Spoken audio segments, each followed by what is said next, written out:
Ya estamos empezando mi cuarto episodio del podcast Cuentos de Migrantes, el podcast con Ildemaro Solís. Ahí estamos, el doctor Carlos Escalona. Así le damos inicio al cuarto episodio del podcast Cuentos de Migrantes con el doctor Carlos Humberto Escalona Acevedo, natural de Ciudad Bolívar. Natural de Ciudad Bolívar, Estado Bolívar. Carlos Humberto nació el 4/2 de 1980, es médico cirujano de la Universidad de Oriente, especialista en obstetricia y ginecología de la Universidad Central, subespecialista en medicina materno-fetal de la Universidad Central de Venezuela.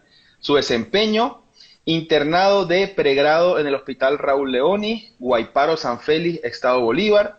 Médico rural en el Hospital Armando Gabaldón, en Caicara del Orinoco. Médico residente en el Centro Médico Quirúrgico de Caicara del Estado Bolívar. Clínica Venezuela, especialista unidos. Médico de planta de la Universidad Experimental de la Seguridad, UNES. Vicepresidente y presidente de la Sociedad de Médicos Residentes de la Maternidad Concepción Palacios, Caracas, Venezuela. Médico especialista de planta y jefe de médicos de planta de la Clínica El Ávila, Caracas, Venezuela. Médico especialista en obstetricia y ginecología, presentador externo de IEES en Quito, Ecuador. Médico especialista en obstetricia, ginecología, director médico del Centro Médico Espejo en Quito, Ecuador. Le presento a el doctor Carlos Escalona. Es un orgullo de otro nivel estar conversando contigo, Carlos. Gracias por recibir, por estar aquí conmigo en este proyecto, porque los cuentos de migrantes son muchos y demostrarlos es tarea de los que hacemos este tipo de contenido. Y este podcast está producido por la licenciada Fabiana Medina y el señor Andrés Flores, también en la producción. Bienvenido, hermano.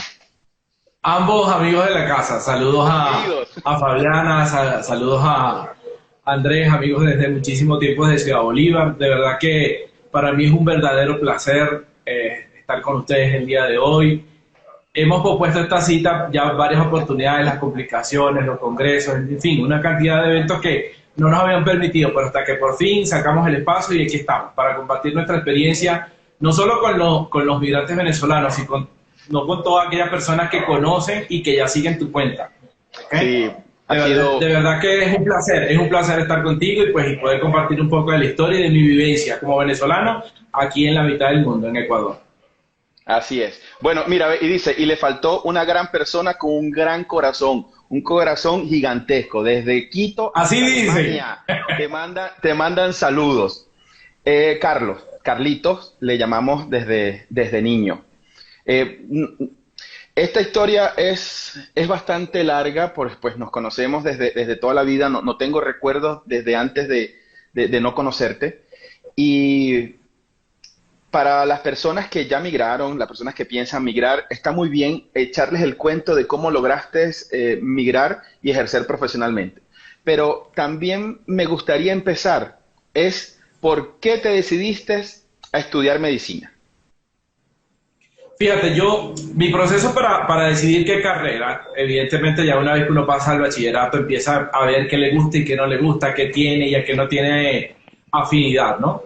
En primer lugar, pues, me acuerdo que estando yo en segundo año de bachillerato en el Liceo José Francisco Miranda, orgullosamente lo digo, me nombraron como presidente de la sociedad de la sociedad bolivariana y tuve que ir a representar al liceo con mi profesora Elizabeth Carreño, que en ese momento era mi profesora de biología, y estuvimos con todos los colegios de la zona, incluso del estado.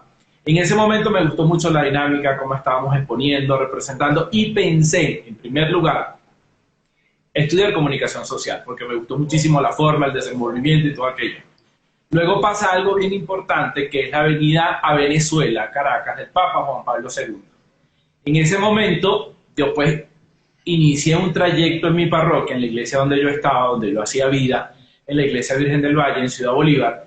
Y ahí empecé con un proceso a descubrir como la hormiguita o aquellas voces que me decían que mi camino era el servicio. Pensé en primer lugar en el sacerdocio. De la mano del padre Antonio Valladares, que muchísimos lo conocen, empecé un proceso de discernimiento. Una vez que termino todo esto, se llega el tiempo de terminar el bachillerato y dije, ¿qué es lo que voy a hacer?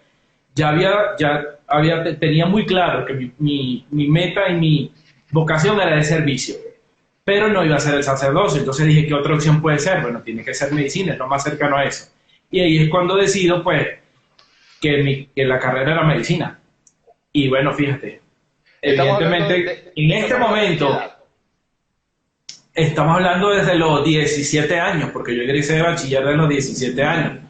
Ya después de 15 años de médico, digo que, y lo repetiré siempre, si tengo que volver a nacer, pues volvería a ser médico. De verdad que sí. Muy bien, me encanta, Carlito.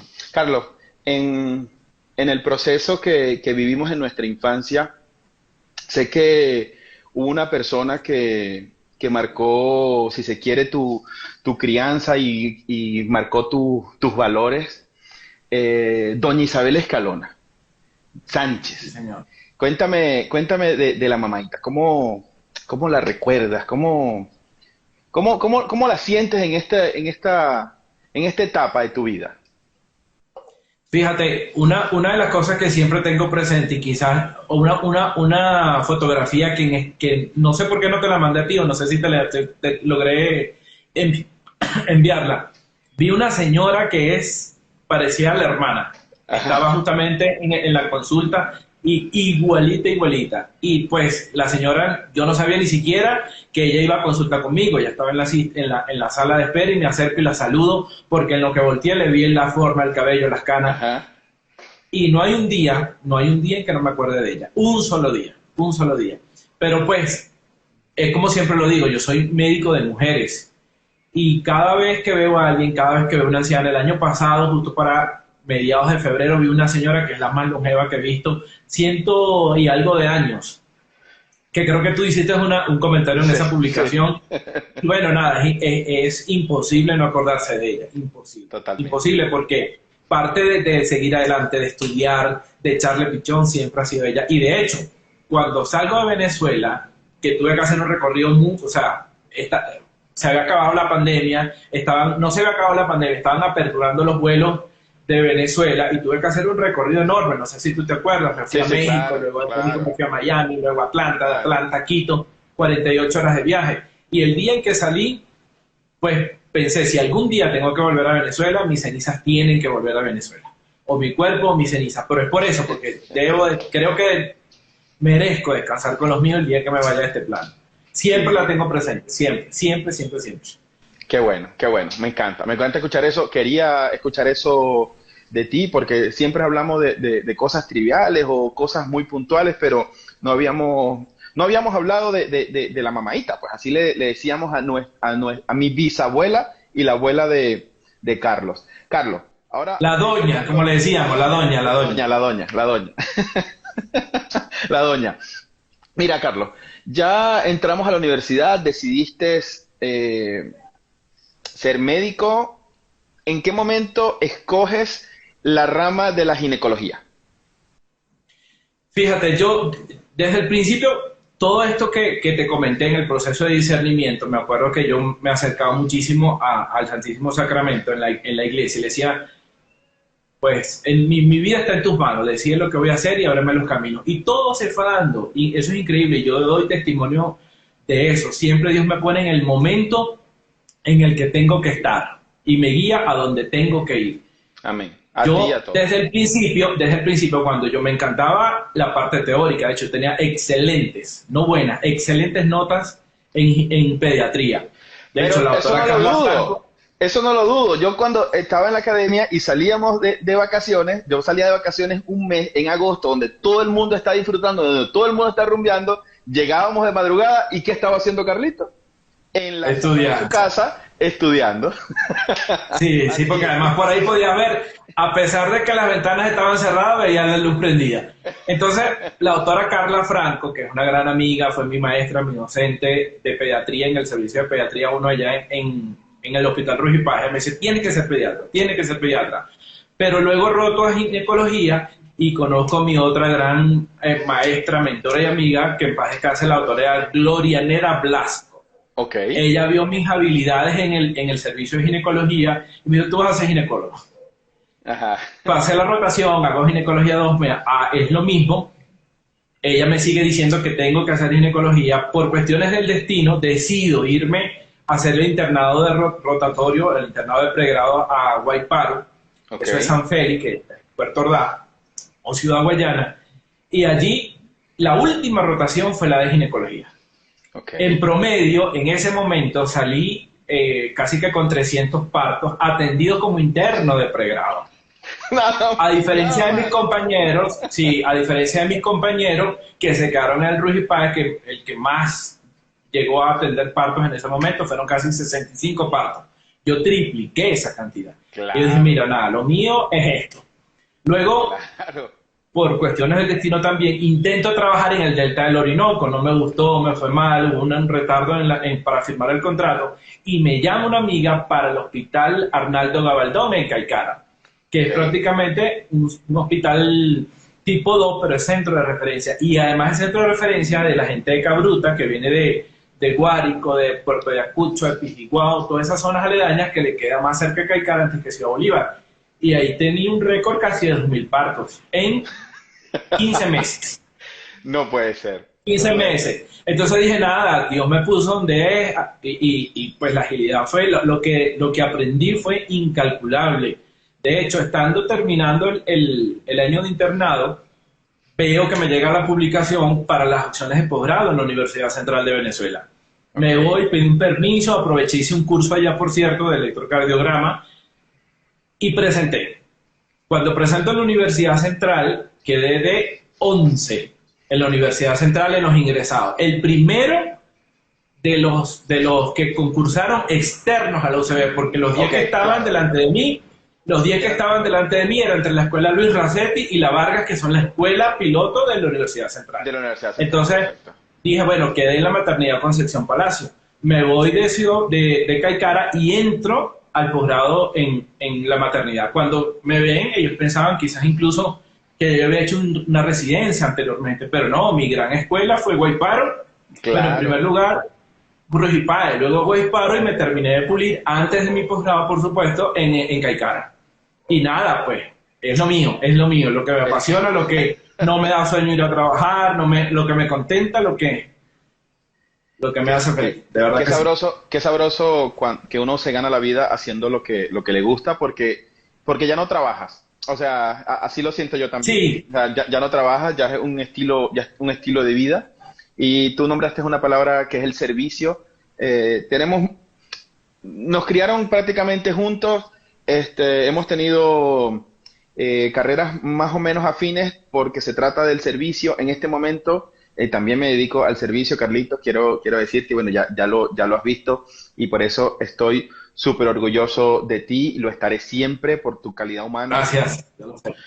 Por tu humildad, por tu constancia y sobre todo por tu disciplina. O sea, una de las cosas que le digo yo a las personas que cuando hacemos asesorías, hacemos reuniones, es que la disciplina tarde o temprano vence la inteligencia. Hay personas que de repente no entienden mucho las cosas, pero son disciplinados y llegan, porque la disciplina nos lleva a eso. Carlitos, ya llegamos al posgrado, llegamos a Caracas, comenzamos a hacer una carrera en la maternidad y en la clínica El Ávila, ambas en paralelo. No, porque evidentemente cuando estás haciendo el posgrado no puedes hacer otra actividad extraacadémica. ¿Okay? Tienes que estar necesariamente en el posgrado, solo que cuando termino el posgrado, da la casualidad que uno de mis grandes amigos y compañeros del posgrado, que éramos del mismo tiempo, por cuestiones de la vida tiene que emigrar. Fue la primera persona de mis compañeros que sentí, bueno, mira, yo me voy. Luego se fueron yendo poco a poco y pues existió la posibilidad de estar de llevar el peso en el currículum, porque estaban buscando médicos residentes especialistas allí. Justamente ese día yo estaba incluso de posguardia, estaba todo barbudo, como sale uno de guardia sin dormir, y me dice, mira, hoy es él me llama, Jorge Pérez, y me dice, mira, tienes que llevar los papeles hoy, y yo me fui. Estaba de último, lo entregué, se lo di a la secretaria, todo un cuento. Total que cuando me llama me dice, mira, tú reúnes las características, si te vas a quedar, queremos que estés con nosotros como residente de planta o como especialista de planta, pero además quiero preguntarte, el doctor David Martín, gran amigo también, me dice, queremos que tú seas el jefe de los detrás de planta, de los residentes. Que todos son especialistas. Claro. Y tiene que ser especialista porque casualmente esos son los estándares de la clínica, y ahí no hay médicos generales. Para poder estar ahí tienes que ser especialista, pasar por un proceso de evaluación, y dice, mira, tienes que ser. Total que el único que se puede quedar en la clínica solamente es un año, el contrato, el tipo de servicio. El único que se puede quedar son 2 años, yo me quedé 6. 6. Eso creo que ha sucedido 1 o 2 veces ahí en el servicio con los residentes en Clínica El Ávila. Claro. Y bueno, hasta que pues ya se llega el momento, empiezan a hacer una serie de cambios personales, familiares, y ya nada, tomo la decisión. ¿Cuál tomas la decisión, dices cambios personales? Porque Carlos era un referente en la Clínica El Ávila, pues atendía incluso a artistas y a personas reconocidas en Caracas. Ya Carlos había alcanzado un referente del ginecólogo, ¿ok? En Caracas. De haber alcanzado ese nivel, de haber alcanzado ya un bagaje, un recorrido, ¿cuál fue el punto de quiebre de decir, me voy? Fíjate, quizás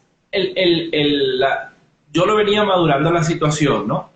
Yo empecé el posgrado, termino mi primer posgrado, pero recuerdo que mi guardia fue el 25 de diciembre, un 25 de diciembre, y ya el 26, como yo había concursado para la subespecialidad y también había quedado en mi misma sede, tuve que brincar. O sea, hoy termino a las 7 de la mañana mi guardia como residente de tercer año, y al 26 empecé con mi primera guardia, la subespecialidad de medicina materno-fetal.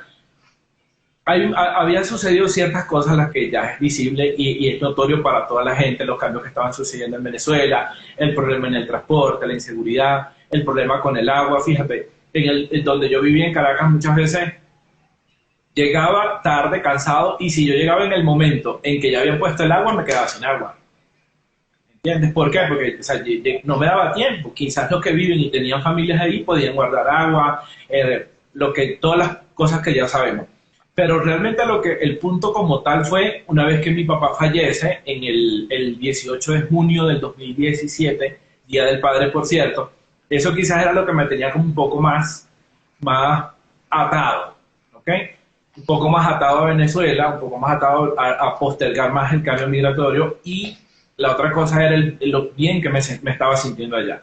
¿Por qué? Porque claro, que tienes buen buro de pacientes, que te estás dando a conocer, que hay gente que te aprecia, que vas creciendo profesionalmente una vez que has terminado los posgrados.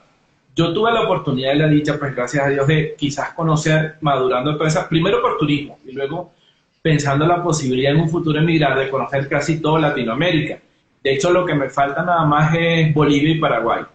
Y en cada país que estaba, desde Santiago para acá, desde Chile, iba preguntando requisitos, sueldo del médico, calidad de vida, todo lo iba preguntando. Me acuerdo que una prima me regaló en la Navidad del 2016 una agenda que era de viajes para que yo anotara. Y justamente esa agenda yo le iba llenando Chile y anotaba los requisitos que tenía que hacer.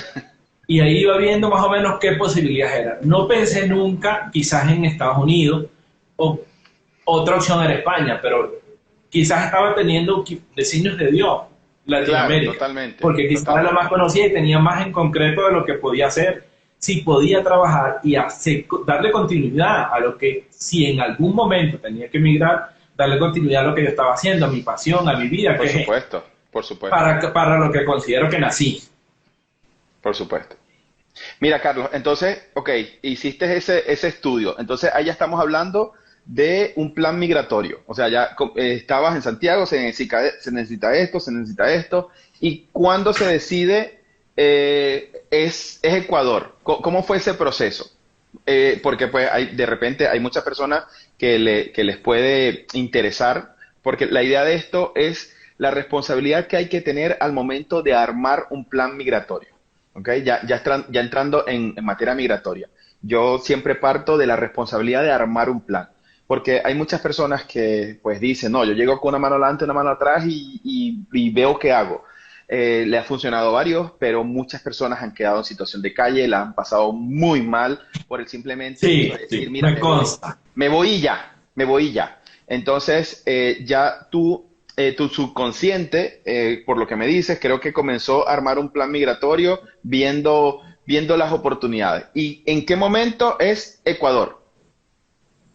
Fíjate, yo había estado ya, como te dije, aparte de los recorridos que ya yo había hecho, había estado ya 3 veces en este país. Okay. 3 veces, por distintas razones. De hecho, en el 2018, pues me hacen una oferta que me estaban esperando, que necesitaban un perinatólogo, un médico materno fetal. Ahí fue cuando ya se encendió bueno, si Dios me está dando la oportunidad, que vuelvo a lo que te había comentado, que todo lo puse en manos de Dios, me dan esa oferta. Pero entonces, bueno, dame detalles de esa oferta, o sea, ¿cómo fue? ¿Quién fue esa conexión? Sí, estaba en un congreso. Ya tenía amigos especialistas, médicos generales que habían estado acá y me gustaba el país, me gustaba el clima. De hecho, me gustaba siempre más Quito que Guayaquil, porque Guayaquil quizás es como Ciudad Bolívar, como Maracaibo. Okay, de hecho, se asemeja mucho a Ciudad Bolívar porque tiene río, tiene malecón, tiene puentes, y el clima es similar. Pero me gustaba más Quito por el tema del frío, el clima, todo esto. Entonces me llaman, mira, están necesitando un médico, pero necesita tener los papeles. Yo tengo los papeles listos, pero no están certificados. Ya estamos hablando de lo mismo, de lo que todo el proceso que yo sabía que tenía que hacer. Total que mando en primer lugar los de médico general, que ya estaban listos, apostillados. En teoría, completar todo el paquete, las certificaciones del colegio médico, buscar los papeles en Cumaná, en Ciudad Bolívar, en Cumaná. Luego en la Universidad Central era mucho más fácil porque ya yo vivía en Caracas. Claro. Eso me tardó 2 años y 4 meses. Eso es preparar todos los papeles. Eso es disciplina. Okay. Sí, indiscutiblemente. Fíjate que en el último momento en que me dan todas las postillas, mi paquete de mi segundo posgrado, mi subespecialidad, mi cédula termina, la venezolana, en 070 y me pusieron como James Bond, 007. Te podrás imaginar todas aquellas madrugadas en la hollada, claro, sacar permiso, pagar, total que me resolvieron el problema porque el error fue de ellos, no fue mío. Eso tarda un poco más en el proceso. Luego vengo de vacaciones en el 2019 y logro introducir los papeles, el de obstetricia y el de perinatología y medicina materno-fetal. Entonces, al siguiente paso, tienes que aprobar la rural. Mi hermano, como sabes, ya estaba aquí desde el 2019, él y su esposa. Claro. Él terminó de hacer los papeles por las constancias que yo le dije y las autorizaciones. Y entonces, ya a principios del 2020, mira, ¿estás listo? Aquí está el cargo, tenemos un buen cargo para ti, te necesitamos aquí. Entonces, ahí cuando tomo la decisión, hablo con mis jefes en Clínica Ávila, entrego parte del horario que tenía en consultorio en Altamira, que era allá donde yo estaba un poco más independizándome y haciendo más el nombre, la marca, Chea, Dr. Claro. Chea, y tomo la decisión. Yo tenía ¿cuánto? Casi 2 años sin vacaciones. Claro. Tomo la decisión, ya tengo todo listo, mami se va a Caracas, hacemos el embalaje para todo, y debería salir el fin de semana antes de que cierra, el mundo se paraliza. Iba a pasar una semana en Bogotá con mi primo, que ya tú sabes que está allá. Claro. Y pues me quedé encerrado y ahí tuve que pasar 1 año en Caracas hasta que, bueno, ya todo se resolvió y decidí venirme a través de aquella odisea de 48 horas de viaje, que tú la conoces. Totalmente. Sí, cuando llego aquí, pues, que es el otro paso. Tienes que presentar el examen para revalidarlo. Porque perfecto. Ya Ecuador, para ese momento, te daban, antes del 2019, mediados, quizás finales del 2018, no tenías que presentar ninguna prueba, como haces en Chile, como haces en Argentina, como haces en Uruguay, como haces en Brasil, hasta en el mismo Perú. Y bueno, nada, presenté la prueba, fui aprobado y ahí sí, luz verde, certificación en todo, pues ya tenía todo el proceso que puede tardarse alrededor de 6 meses con la prueba, estaba listo para ejercer aquí en este país. Perfecto. Adiós, gracias. Adiós, gracias. Entonces, llegas y comienzas a ejercer. ¿Cómo fue? Mira, ok, ya estoy listo, puedo ejercer. ¿En dónde comienzas dónde comienzas a desarrollarte? ¿Cómo fue ese proceso? Claro, estuve primero ¿qué he hecho? Ahí estuve en el IES, en el Instituto Ecuatoriano de Seguros Sociales. Eso es medicina pública aquí. Ok. Que es el homólogo del Instituto Venezolano de Seguros Sociales en Venezuela, allá. Ok. Luego hago un backup porque ya estaba cansado. Realmente sí se trabaja muchísimo.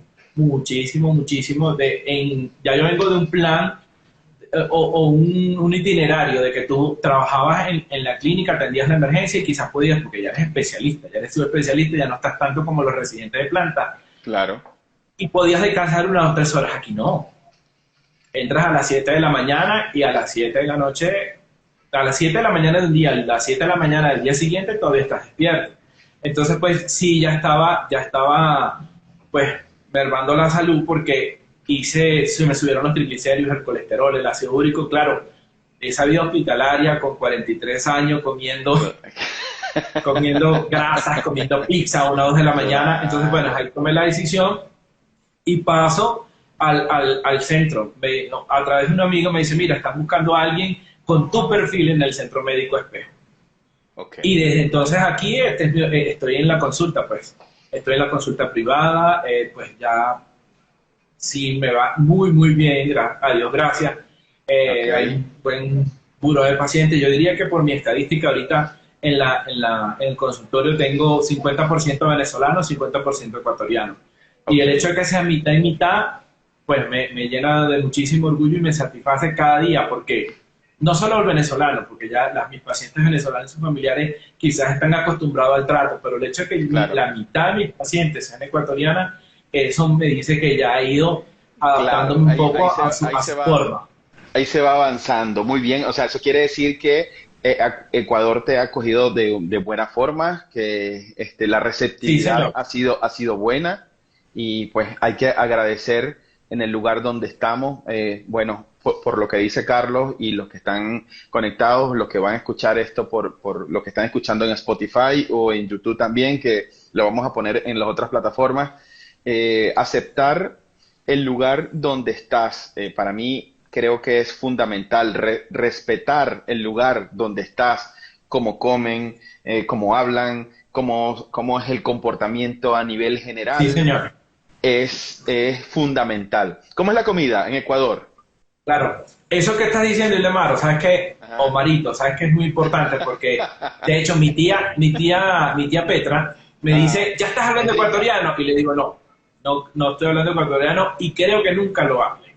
Exacto. Y eso no tiene nada que ver con lo agradecido que estoy con este país. De hecho, yo en muchos hashtags, y cuando cumplí 1 año aquí, o creo que fue mi primera Navidad, el 1 de diciembre del año pasado, le dije, esta es mi primera Navidad, y posté una foto con los brazos abiertos, y siempre publico, gracias, Ecuador, porque de verdad que, o sea, me han abierto el país como tal, o sea, me han recibido con los brazos abiertos, y eso se agradece. Totalmente.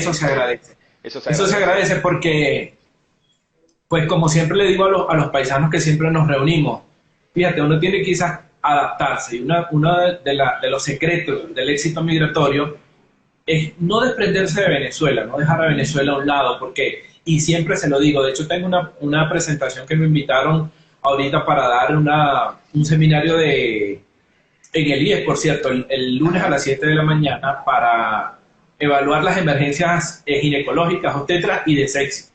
Y dentro de mi publicación lo primero que pongo es Venezuela. ¿Por qué? Okay. ¿Y eso por qué? Porque mi mejor presentación es esa, más allá de los títulos que pueda tener, de mi experiencia, es que soy venezolano en un país extranjero.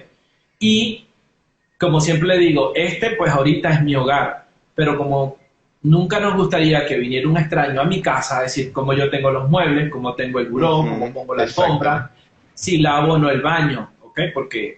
Pero esta es su casa y uno tiene que adaptarse. Y así es distinto, o sea, los que están en España, los que están en Estados Unidos, los que estamos regados por el mundo.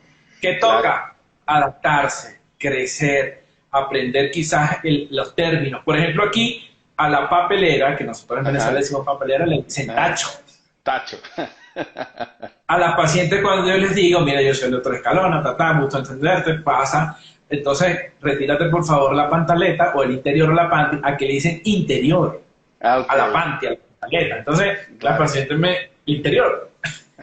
Entonces ya uno va acostumbrándose a ciertas cosas, pues.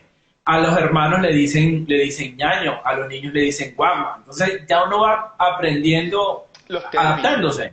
Claro. Sí, igual con la comida.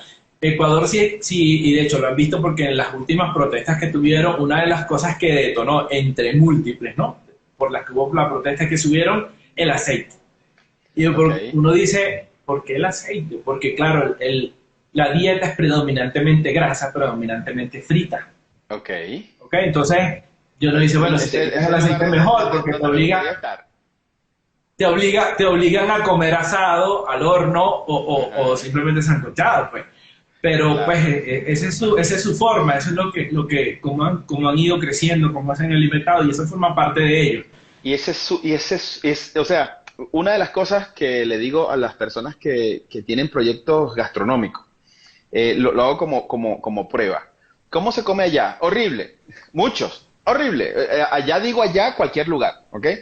¿Y tú qué harías? No, yo haría mi hamburguesa como la comemos en Venezuela y tal, todo el cuento. Entonces, para quien me estás escuchando, en el caso de la gastronomía, tú solo no vas a cambiar el gusto de millones. Yo en un hipotético proyecto gastronómico, me adaptaría a lo que se come localmente y poco a poco le mostraría algo de nosotros. Claro. Claro, me imagino. Carlos, ¿cómo es el proceso de migración de una persona normal que quiere buscarse una mejor vida en Ecuador? En el caso de Che, ¿cómo fue? Él dice que hay que aclarar que tú le dices Che desde pequeño mi hermano a mi tercer hermano, que es José Daniel. José Daniel. Fíjate, claro, él cuando se viene quizás, es que es distinto, los procesos migratorios son distintos dependiendo de tu oficio, dependiendo de tu profesión, si está o no planificado. Yo me acuerdo que una de las cosas por la que él decide salir, no sé si en ese momento tú te acuerdas, él iba en el carro y se le atraviesan unos motorizados y él sin querer, porque realmente pues fue sin querer, honestamente, tú sabes que otras cosas las hace queriendo y otras no, pero eso fue sin querer, atropella a los motorizados que eran unos delincuentes, total que él quedó así, le dio una plata a los muchachos, ellos se fueron, 2 días después lo secuestran y se lo llevaron y lo ruletearon fuera de la ciudad en Ciudad Bolívar, donde habitualmente mataban a la gente, los quemaban, los decapitaban, y él me llama, me dice, mira, necesito que por favor me transfieras dinero a esta cuenta, pero ¿qué pasó? Hazlo por favor. Yo estaba de guardia y en la cantidad de llamadas, mi mamá, de la esposa, todo el mundo llamándome, hasta que él dice, mira, este es el momento, me tengo que ir. Él ingresa y quizás tarda un poco antes, yo llegué el primero, y el 1 de febrero, y ya el 4, que por cierto es el día de mi cumpleaños, ya empecé a trabajar, o sea, tuve 48 horas libre, que además me sirvió para adaptarme, acomodar la maleta, sacar las cosas, actualizar las tarjetas de banco, X. Entonces, dependiendo de lo que él era, porque él era guardia nacional en Venezuela, tú lo sabes, cuesta un poco. Sí va a costar un poco hasta que él se regulariza, saca todos los papeles, hace los cursos pertinentes, saca antecedentes penales. Él quizás no tuvo un proceso tan organizado como el mío y cuesta más traer sus antecedentes penales, el porte de armas, una cantidad de cosas, pero al fin y al cabo, sí, en teoría serían que 6 meses, 7 meses, hasta que ya logra ubicarse en un trabajo. Para eso, evidentemente, tú tienes que tener una base económica, ¿okay? Porque porque en ese momento no tenía hijos. Él en ese momento no tenía hijos, ya tiene una que también la va a cumplir un año ahorita en noviembre. Era pues quizás más fácil. ¿Por qué? Porque eran 2 personas, no 3, y no tenías ningún niño. Entonces eso quizás costaba más, era mucho más fácil ajustarse económicamente a muchas cosas antes que tener un bebé. Porque cuando sales de allá, te das cuenta que aquí si no pagas la luz a las 24 horas, te la cortan. ¿Okay? Te cortan el agua. el servicio de gas, una cantidad de cosas que tienes que estar al día, porque si no es que te la cortan sin avisarte.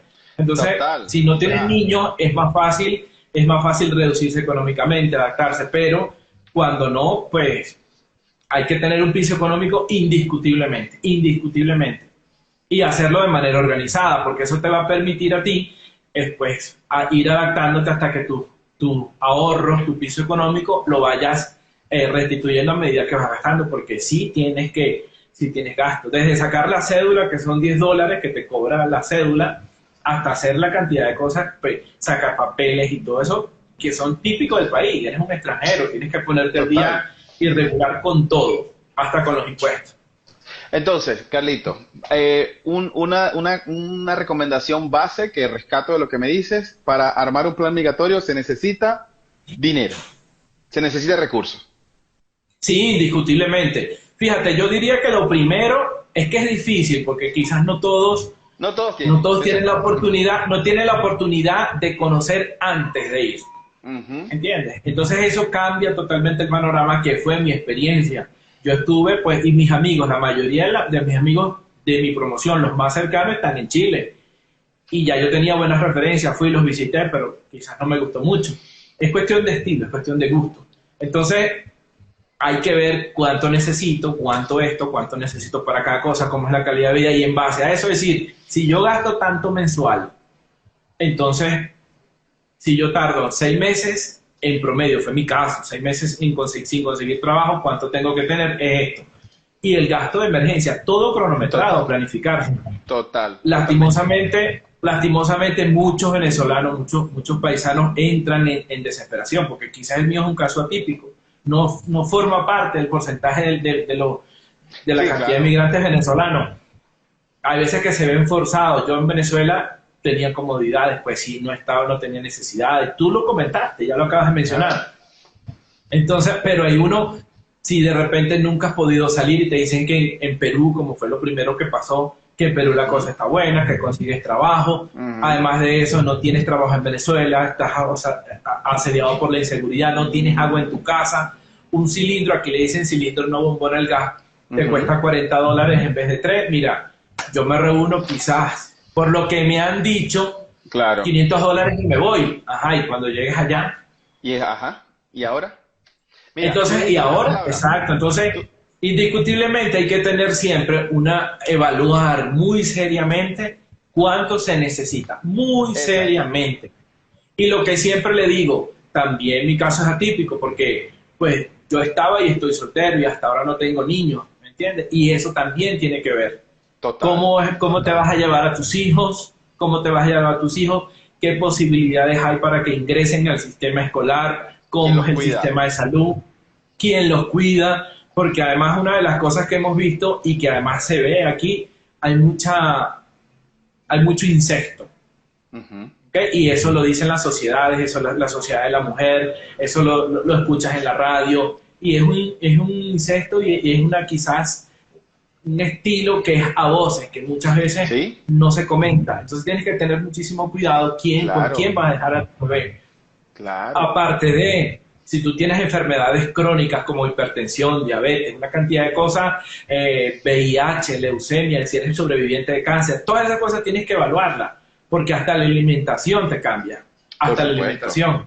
Yo casualmente he tenido pacientes que me los encontré aquí, que de hecho no los veía desde el hospital, que tenían problemas en patología sanguínea, y evidentemente cogen Ecuador y cuando ven la altura, eso les ha afectado. Dicen, mira, yo no me he adaptado, el frío me cuesta. Pacientes que son cardiópatas, les cuesta por la altura del país. Entonces, todas esas cosas hay que evaluarlas indiscutiblemente, tomárselas de manera seria.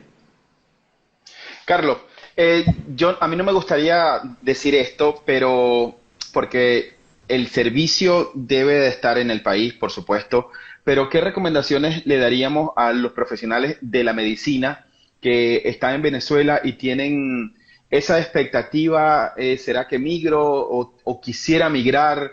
¿Cuáles serían las recomendaciones para esa gente que está recién graduado, tiene años, que ejerce tu profesión? Incluso el personal de enfermería que es grande, que es valioso también, que no sé si la enfermería también tiene un campo fuera. ¿cuál sería la recomendación para ellos? Mira, es que es difícil, ¿no? Tomar la decisión es difícil y siempre va a ser personal. Siempre va a ser personal porque hay situaciones, como te dije, de repente si papá todavía estuviera vivo, y como tú sabes, yo era y soy pilar de casa y de familia, quizás todavía estuviera como un poco atado allá. Pero esas cosas hay que evaluarlas. Ahora como profesional, pues hay que evaluar a dónde te quieres ir y qué calidad de vida quieres tener y qué te gusta, porque de repente puedes estar en otro país y no te terminas de adaptar nunca por el clima. Tengo amigos que se han ido a Canadá y están tratando de agilizar otra vez sus papeles, hacer un medical assistant, buscar otras alternativas y no toleran el frío. Es el frío lo que probablemente los está haciendo buscar en una segunda opción. Entonces quizás si no investigas, si no te preparas antes, si no tienes un piso económico, va a ser difícil, como ya te lo dije. Pero además el profesional, y orgullosamente lo digo, el profesional de Venezuela está calificado en todo el mundo. Cuando tú sales y que tu mejor tarjeta de presentación va a ser tu trabajo, la forma en que lo haces, eso te va a representar, te dice qué es lo que haces, cómo te desempeñas y la calidad de servicio que puedes presentar, seas odontólogo, seas enfermero, seas radiólogo, seas médico, distintamente a la especialidad, pero una vez que lo haces, tienes que salir, una vez que lo decides, tienes que salir con tus papeles, ¿ok? Porque es lo que te va a dar, sí, yo estoy aquí, quiero trabajar, me gusta este país, ya lo verifiqué, estos son mis papeles, este es mi aval de que yo soy médico, yo soy odontólogo, yo soy enfermera, y se te van a abrir muchísimo más las puertas si ya tú tienes con todos tus papeles adecuadamente registrados, apostillados, que no te falte ni uno. Yo me traje hasta la certificación de buena conducta del Colegio de Médicos del Distrito Capital. Nunca lo he necesitado. Aquí sale un médico, Carlito, dice, Luisiel, yo soy médico, me gustaría migrar. Entonces, Luisiel, tienes que tener todos tus documentos universitarios, académicos. ¿Cuáles, Carlos? O sea, ¿cuáles fueron los documentos que tú recabaste?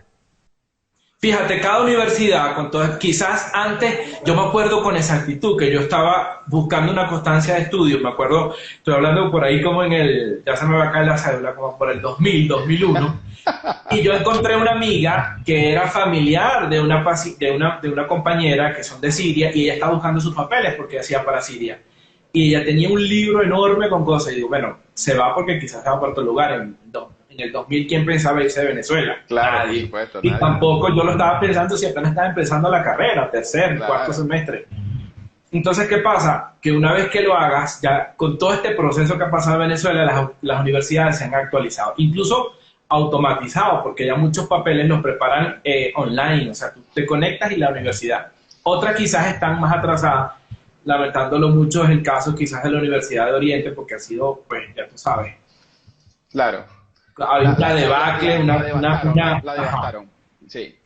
Sí, la devastaron, tal cual. Entonces esos papeles se tardan más, pero cada universidad tiene su paquete que te dicen la modalidad de estudio, la carga académica, el acta de grado, tu título en pergamino que tienes que, incluso mejor que la cédula, porque en los consulados si se te pierde la cédula venezolana puedes irla a sacar, pero el título es una cosa que es imprescindible. Claro. Entonces hay una serie de papeles, quizás por cada carrera ronda entre los 11 y los 12 papeles, desde las notas, las cargas, las materias, la modalidad de estudio, si fue presencial, cuántas horas tenías de anatomía, cuántas horas tenías de clínica, todo eso. Cada universidad lo tiene, entonces cada quien debe, el que decida, bajo sus condiciones, egresar, debe ir a su núcleo y pedir todo eso con tiempo. Una vez que te lo dan, eso tienes que pasarlo por la gestión de trámite universitario, el famoso GTU. El GTU te valida eso. Una vez que eso lo validas, tienes que apostillarlo. Y una vez que apostillado, están listos. No. Hay diferencia porque nosotros en Venezuela, aquí en el Ecuador no, por ejemplo, y en otros países de Latinoamérica, no tienen la modalidad clínica y la modalidad universitaria. Me explico. Por ejemplo, hay pacientes que hacen, hay colegas que hacen un posgrado clínico que no lo avala el hospital, por ejemplo, que es el caso de Raúl León en Guayparo, y el hospital te da el aval a través del ministerio de que tú estuviste 3 años allí como residente ginecología y obstetricia. En mi caso, lo avala la Universidad Central de Venezuela. Entonces, en ese caso habría que pasar esos papeles por el ministerio, que se encuentra en las Torres del Silencio allá en el centro de Caracas. Uh-huh. Todos los del país tienen que ir allá. de los posgrados clínicos, no los universitarios, porque los universitarios, su dependencia universitaria. Y una vez que sales, se te puede quedar el retrato del perrito, tu mejor franela, pero esos papeles tienes que traerlos aquí. Ahí, amarrado. Sí, sí, tengo una amiga, por cierto, que hizo una mudanza en Manta y los papeles se le mojaron toditos. Afortunadamente tiene su soporte PDF y eso creo que le va a poder ayudar, pero a eso me refiero, que los papeles tienes que guardarlos y así de todas las carreras, Claro. como tu tesoro más valioso, porque es la misma situación de Venezuela. Si te dicen, mira, yo mando un correo y eso te lo mandan online, pero si yo me tardé hace 4 o 5 años, 2 años y 6 meses en tenerlos todos, ahora todo va a ser más complejo, pues. Sí, mira, yo estuve tentado aquí, Carlitos, porque la carrera militar acá es tipo contratos como en los Estados Unidos. Entonces, por este mundo de las redes sociales, a quien agradezco muchísimo porque me ha cambiado la vida como la llevaba. Ahora, pues, ahora mi profesión es esta, la creación del contenido. Entonces, me tentó, me dijo, ¿y te alistarías con nosotros? Entonces, no lo digas así, por favor. No lo digas otra vez. No lo vuelvas a repetir. Entonces le dije, pero la verdad no. Es un honor que me lo digas, pero creo que no me alistaría de nuevo. Allá a mis 40 años estar en la posición militar, que si la tropa profesional, después de haber cansado, pues, un oficial superior en Venezuela, digo, Dios me dio una bendición nueva, que es comunicar, que es conectarme con personas, y hay que ir bendiciendo y diferenciando las señales que te da Dios.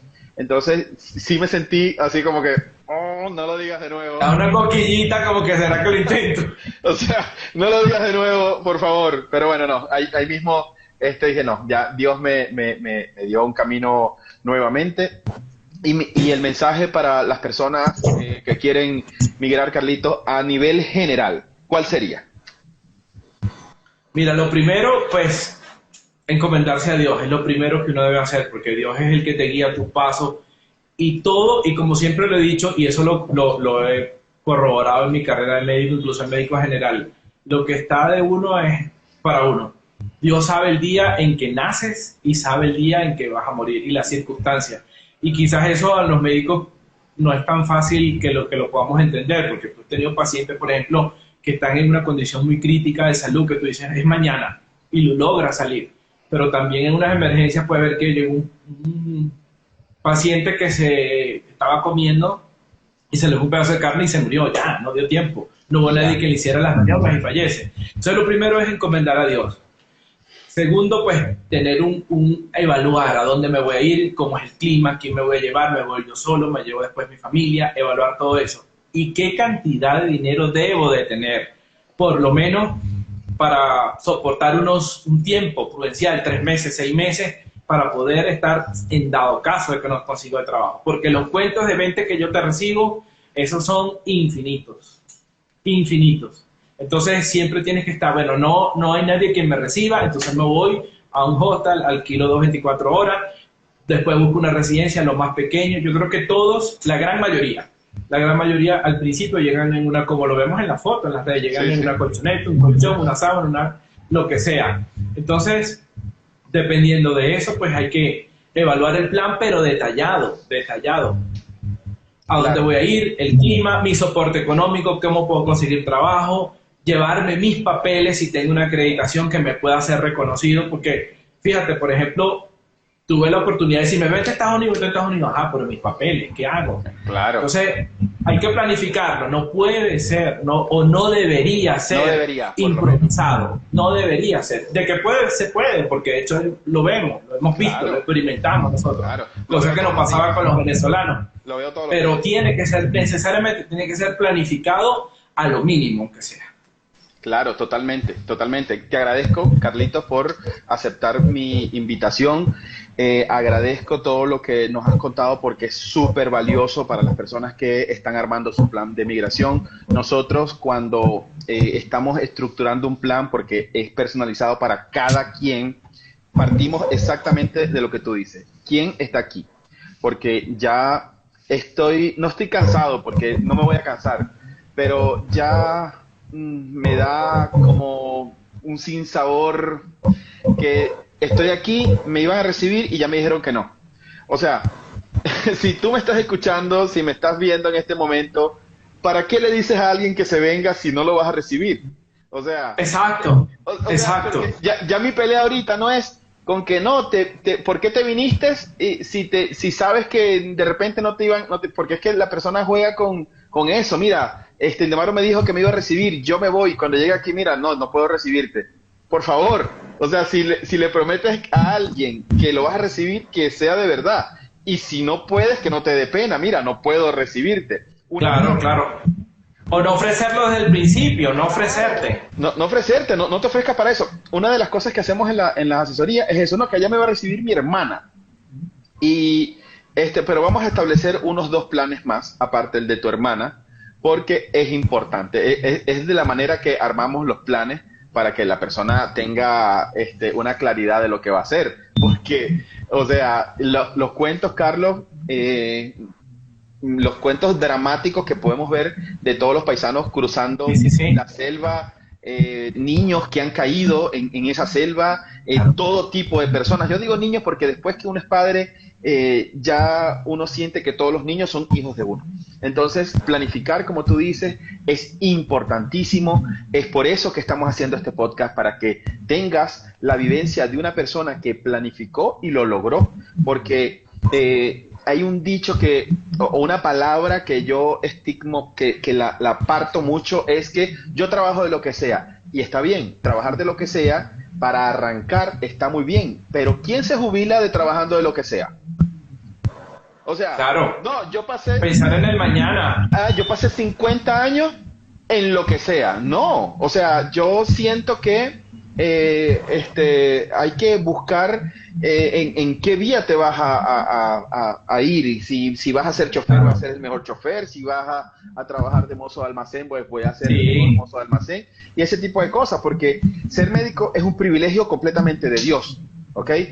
Aparte que sea una carrera de ciencias, hay muchos médicos ateos, pero yo sé que hay muchísimos médicos temerosos de Dios, como es el caso tuyo, pues que nos criaron bajo la doctrina católica, asistiendo a la iglesia, haciendo vida parroquial, y eso no se nos va a salir de nuestra formación nunca.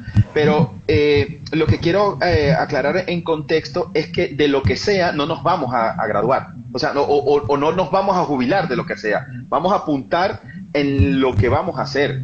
Y si te tocó salir, pienso yo, Carlos, me corrige, hay que desaprender cómo se hacía en nuestro país, porque aquí nos están viendo gente de varios países. Desaprender cómo se hacía en este país y aceptar el país donde tú estás, respetar el país donde tú estás, tomar lo mejor de aquella persona, porque es un luto inmenso dejar a aquella persona y traerte lo mejor de esta persona para acá. Y pues esa es lo que creo yo que debería de formar parte de la cosa. Claro, y fíjate, una de las cosas que tú dices es como desaprender, porque quizás nosotros nunca tuvimos, o sea, una vez que sales tienes que saber que tienes que dejar todo atrás. Si duele, si hay un dolor, si hay un dolor duro, enorme, y es mucho más doloroso, que tampoco es mi caso, porque estaba mi hermano aquí, mi cuñada, y yo llegué, y además tengo varios amigos venezolanos, amigos verdaderos, que pues cuando tú llegas ya te sientes como en casa. Además vas a un país donde ya has estado, no sabes cuánto pagas el pasaje, una cantidad de cosas, pero sí duele. Y cuando te vas, yo en mi caso me traje 3 maletas, pero hay gente que se lleva una, y ahí tienes que llevar todo.